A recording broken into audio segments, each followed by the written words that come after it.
मेरे चैनल पर आपका स्वागत है दोस्तों। मैं एक नया एक्सप्लेनर हूं, तो चैनल को सब्सक्राइब कर लेना। तो चलिए वीडियो शुरू करते हैं। चैप्टर की शुरुआत में हमें बाहर का सीन दिखाई जाता है। यहाँ पे बेरू सूहो से कहता है, यंग मोनार्क, उस ऑक्टोपस की मैजिक पावर। हाँ बेरू, मेरे सेंस इंटेंस बढ़ गए हैं तो मैं इसे फील कर पा रहा हूँ। अभी ये एक बी रैंक के लेवल का है, लाइक रैंडोल्फ, जिससे हम पिरामिड में मिले थे। सूहो मन में कहता है, मुझे लगा था कि कोई तो रीजन होगा जिसकी वजह से हंटर एसोसिएशन ने ग्रिम रीपर गिल्ड को फील्ड टाइप डंजन क्लियर करने का ऑर्डर दिया है, तो इसलिए मैं कलेक्शन टीम का पार्ट बन के ज्वाइन हो गया। क्या हंटर एसोसिएशन को स्टारडस्ट वगैरह के बारे में सब कुछ पता चल गया है?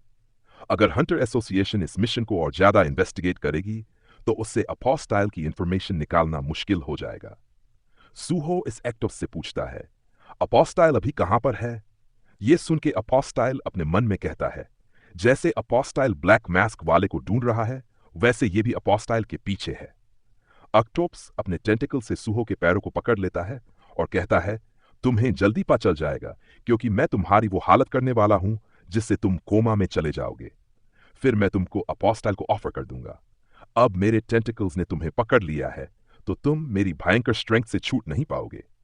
सूहो कहता है, क्या तुम इसे भयंकर स्ट्रेंथ कहते हो? हमें पास का सीन दिखाया जाता है जहां एमिट कहता है, क्या बात है यंग मोनार्क, मुझे तो बिल्कुल भी यकीन नहीं था कि आप 5 दिनों में मेरी ट्रेनिंग को कंप्लीट कर लोगे। यंग मोनार्क, आपकी बॉडी यकीनन काफी स्ट्रांग हो चुकी है। सच में? क्या? चलो बढ़िया है। सूहो नीचे गिर जाता है और अपने मन में कहता है, डेली क्वेस्ट से मिलने वाले सारे पॉइंट्स को स्ट्रेंथ में डाल देना, यह मेरा फैसला बिल्कुल सही था। और मुझे एक स्किल भी मिल चुकी है जिससे मैं अपनी स्ट्रेंथ को 20% तक बढ़ा सकता हूं।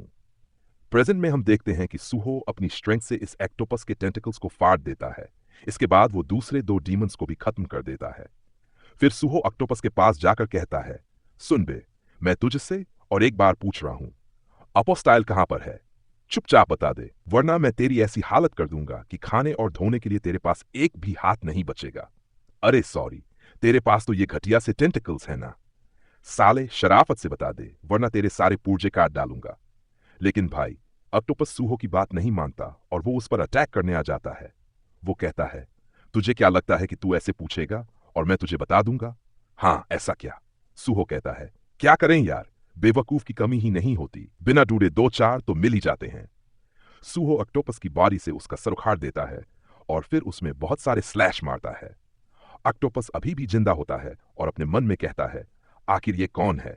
इसके अंदर से जो आराम महसूस हो रहा है वो एकदम। तभी सूहो कहता है, चल कोई बात नहीं, अगर तुम बताओगे नहीं, फिर भी मुझे इंफॉर्मेशन कैसे निकालनी है पता है। सूहो इसके सर को बेरू की तरफ भेज देता है। मरने से पहले ऑक्टोपस अपने मन में कहता है, अपोस्टाइल, आपका शुक्रिया, आपकी वजह से कम हम उस गद्दार लैडी परिवार को डिस्ट्रॉय तो कर पाए। मैं इतने में ही खुश हूं। बेरू इसको निगल जाता है। इसके बाद हमें एसिल दिखाई जाती है। वो कहती है, आखिरकार ये क्या था? मेरी बॉडी अचानक से लाइटर फील हो रही है। सूहो बेरू से पूछता है, बेरू, क्या तुम्हें ट्रैम के अपोस्टाइल के बारे में कुछ इंफॉर्मेशन मिली? यंग मोनार्क, ये एक्टोपस ट्रैम के अपोस्टाइल को एक शाइनिंग लाइट की तरह सोचता है। बस इसके अलावा मुझे और कुछ नहीं मिला। ये सुन के सूहो मन में कहता है, एक और डेड एंड। मुझे ली मिन सूहो से ही इंफॉर्मेशन हासिल करनी होगी। अब के लिए मुझे यहां से लोगों को इवैक्यूएट करना चाहिए। अब अपोस्टाइल की तरफ का सीन दिखाई जाता है। वो अपने मन में कहता है, डीमन की सेंस गायब हो चुकी है। ये हंटर एसोसिएशन द्वारा नहीं है ना? मिन सूहो सभी से कहता है, ये रहा पजूफील्ड टाइप डंजन बॉस मॉन्स्टर का रूम। मिहो मन में कहती है, अभी तक मुझे कुछ भी नहीं मिला। क्या पजूफील्ड टाइप डंजन में वो जगह नहीं होनी चाहिए जहां स्टारडस्ट बनाया जाता है? मिहो को चिंता में देखकर मिन सूहो अपने मन में कहता है, लगता है कुछ भी न मिलने की वजह से ये फ्रस्ट्रेटेड हो चुकी है। मिन सूहो धीरे से डजन से कहता है, हे सुनो, हंटर को ब्रेन वॉश करने का प्लान हम कैंसिल कर रहे हैं। हमारे लिए यही अच्छा लग रहा है। सब कुछ बिना दिक्कत के हो जाएगा। मिहो मन में कहती है, क्या वो लैंड पे हो सकता है? अभी तो मैं कुछ भी नहीं कर सकती। बॉस को हराने के बाद मुझे वहां जाकर चेक करना होगा। मिहो सभी से कहती है, चलो अंदर चलते हैं।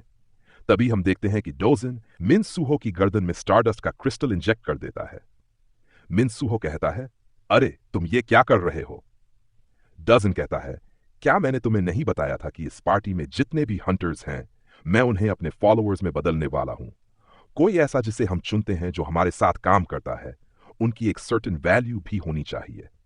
तुम्हारे लिए लिमटेक को खत्म करना या जैसे ए रैंक वाले का मुझे ये प्रपोजल देना, ये शुरुआत से ही अजीब था। लिमटेक को अपनी मुट्ठी में करने के लिए मुझे तुम्हारा यूज करना ही होगा। फिर से वो एस रैंक वाली बातें, है ना? मिनसूहो कहता है, क्या तुम्हें लगता है कि तुम जैसे किसी से मैं ब्रेन वॉश हो जाऊंगा?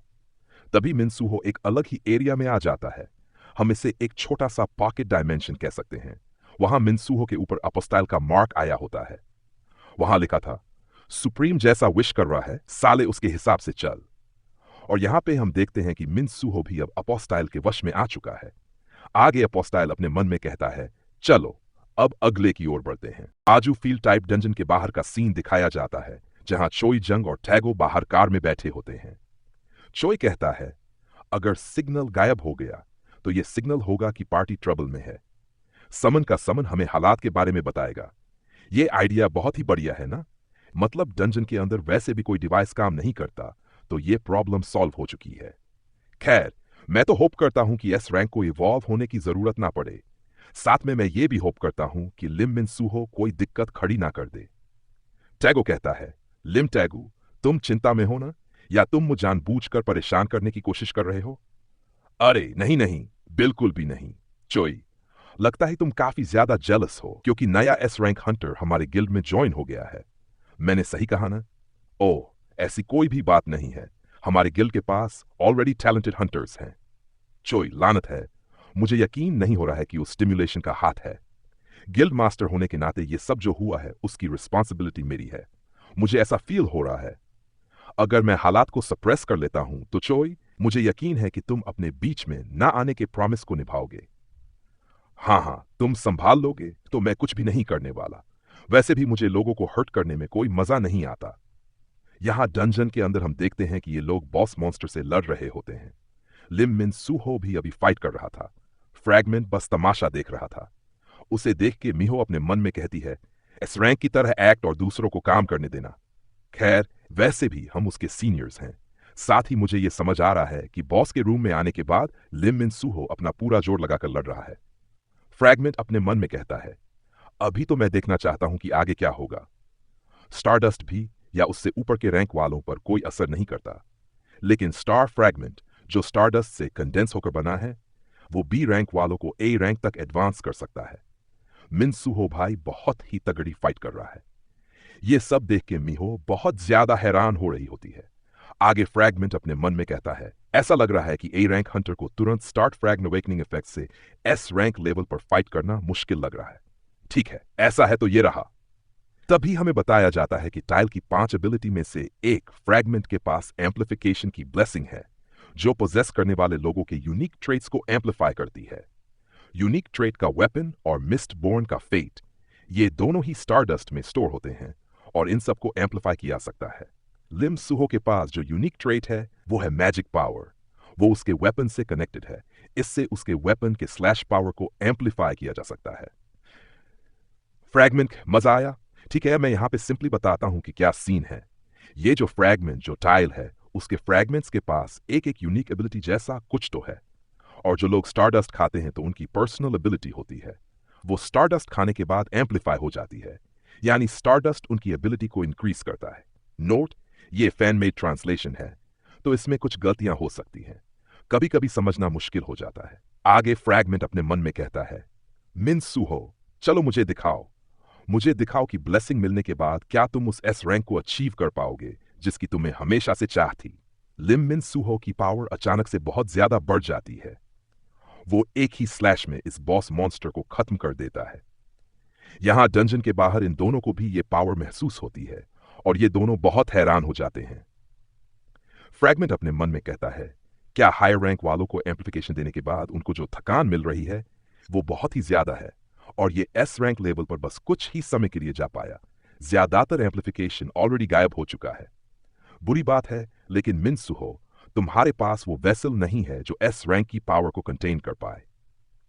मिहो अपने मन में कहती है, ये जो अभी अटैक हुआ जो उसने किया, ये कोई ऐसा अटैक नहीं है जो ए रैंक वाला कर पाए।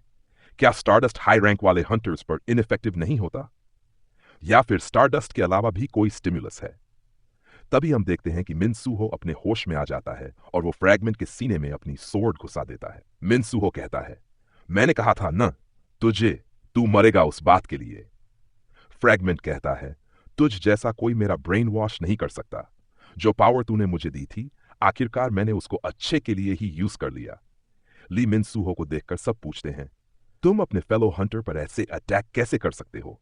क्या तुम उस शॉक से पागल हो गए हो? लिम मिनसूहो कहता है, लानत है। तो आखिर में ऐसा फील होता है। हाँ, मुझे अंत आवाजें सुनाई दे रही हैं। एस रैंक के हंटर ऑलरेडी बाहर एसोसिएशन के ऑर्डर का वेट कर रहे हैं। मुझे जल्दी से यहां से जाना होगा। किसी की आवाज आती है, लिम मिनसूहो, रुक जाओ, उसे जाने मत देना। अगर मरना नहीं चाहते हो तो मेरे रास्ते से हट जाओ।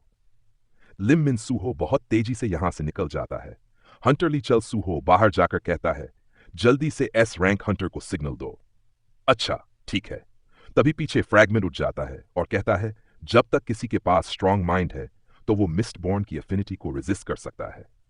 मुझे इसके बारे में बिल्कुल भी पता नहीं था। ये काफी इंपॉर्टेंट डेटा मिल गया मुझे। किसी की आवाज आती है, हंटर पार्क, आप अभी भी कैसे जिंदा हो? वो अटैक तो आपके सीने में से निकला था। बाहर यहां पे मिनसूहो बहुत तेजी से भाग रहा होता है। वो अपने मन में कहता है, लानत है, मैंने एस रैंक की पावर हासिल की, लेकिन फिर भी मुझे ऐसा भागना पड़ रहा है। वो साला alien, hunter association, grim reaper. मैं किसी पर भी निर्भर नहीं हो सकता। अब के लिए मुझे सिटी के आसपास कहीं छुपना होगा। तभी मिनसूहो के सामने एक डैगर आ जाता है। मैं सोच रहा था कि अचानक एक्सप्लोजन हुआ, आखिर हो क्या रहा है? लेकिन मुझे पता नहीं था कि तुम खुद मेरे सामने आ जाओगे, ली मिनसूहो। मैं चाहता हूं कि स्टारडस्ट और ई ड्रीम के अपोस्टाइल के बारे में तुम जो कुछ भी जानते हो वो मुझे बताओगे। और यहीं पर एपिसोड क्लाइमैक्स पर पहुंच जाता है। तो दोस्तों, अगर आप नए हैं तो चैनल को सब्सक्राइब कर देना, वीडियो को लाइक करना और मिलते हैं अगले धमाकेदार एपिसोड में। तब तक के लिए बाय बाय।